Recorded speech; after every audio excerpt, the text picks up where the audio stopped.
दीप्ति शर्मा जी। राधे राधे महाराज जी, आपके चरणों में कोटि कोटि प्रणाम।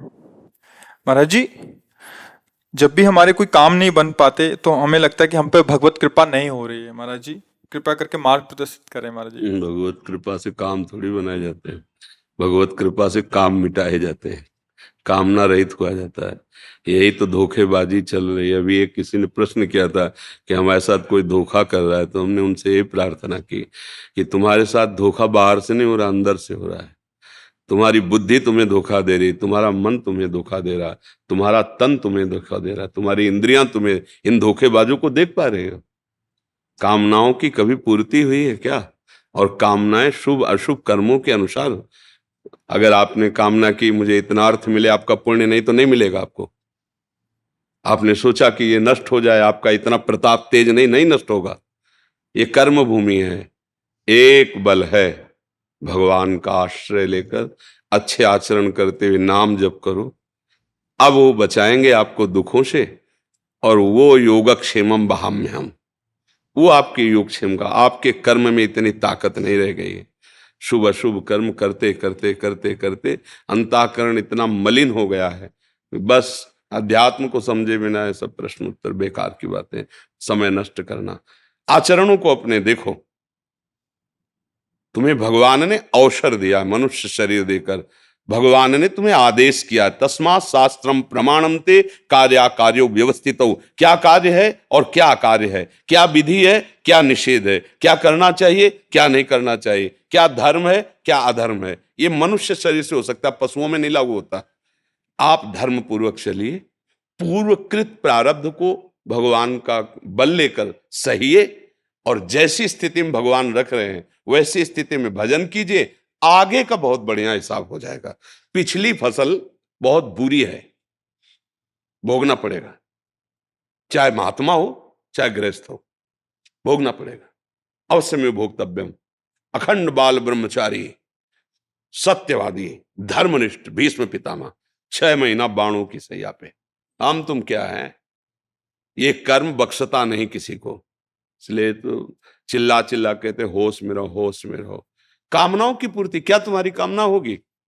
यही कामना होगी, शब्द स्पर्श रूप रस गंध, प्रकृति के 5 हैं, यही विविध रूपों में फैलकर जीवों को बांधे हुए हैं। तुम जो बात की कामना कर रहे हो वो किसी को प्राप्त है, वो और कामना कर रहा है। थोड़ा विचार करके तो देखो, क्या कामनाओं की पूर्ति से तुम्हारी शांति, तुम्हारा विश्राम स्थल, तुम्हें आनंद की प्राप्ति हो जाएगी क्या?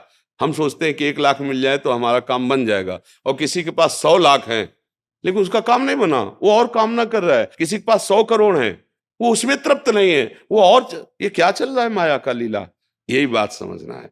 जथा लाभ संतोष सदा, काहू सो कछु न चो। मेरे कर्म के अनुसार मुझे जैसा रखा जाए, पर अब मैं चूकूंगा नहीं, अधर्म आचरण नहीं करूंगा, और भगवान का नाम जप करूंगा। जैसी परिस्थिति होगी उसको सहूंगा। हे प्यारे, अब अपना विस्मरण मत कराना। ये बात कर लो, जीत जाओगे, सारी कामनाएं पूर्ण हो जाएंगी। पूर्ण का मतलब शांत हो जाएंगे। अब कछुनाथ न चाहे मोरे, ये हृदय में आए बिना कामना किसी।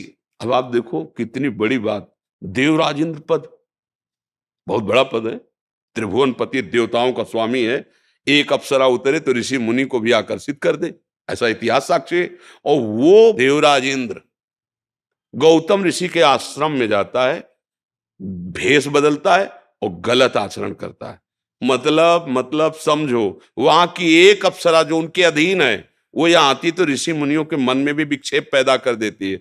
ऐसे वैभव को भोगने वाला भी वहां तृप्त नहीं है। मृत्यु लोक के एक महात्मा की पत्नी की तरफ गलत दृष्टि, गलत मतलब क्या निकला? ये जो कथाएं हैं इनका मतलब क्या निकला? बिना भगवान के भजन के आनंद के ये मन शांत होने वाला नहीं। चाहे त्रिभुवन का वैभव मिल जाए तुम्हारे पास, तो बहुत छोटी छोटी वस्तुएं होंगी। हम त्रिभुवन पति की बात कह रहे हैं, जिसके यहाँ की सुंदरियां ऐसी हैं कि अगर उतर जाएं यहाँ तो बड़े बड़े महात्माओं के चित्त में क्षोभ पैदा कर देती है, जो जितेंद्री रहे हैं। तो भाई एक बात समझ में आई है, सुखी मीन जिम नीर अगाधा, तिम हर शरण न एको बाधा। भगवान का आश्रय लेकर जैसी परिस्थिति हो, राधा राधा राधा राधा, अब आगे मंगल हो जाएगा। ये हमारी जो आज की समाज नहीं, वो भटक रही है।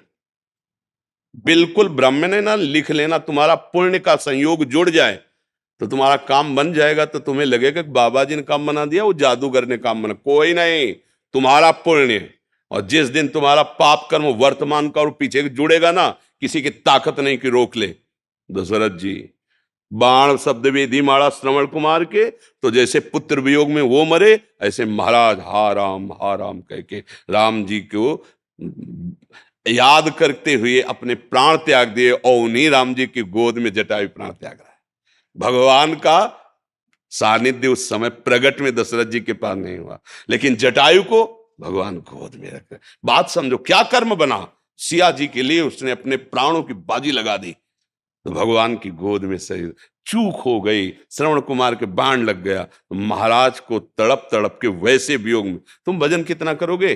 वो भगवान के बाप बनने का सौभाग्य, बाप जी बने नहीं, दशरथ जी भगवान राम के पिताजी बने नहीं। हमारी बात को समझ लो, अगर आप बुरे कर्म करोगे, कोई नहीं देख रहा, आप देख रहे हो, आपका मन देख रहा है, वही आपको दंड देगा। मन आपको दंड देगा, हर समय जलाता रहता है।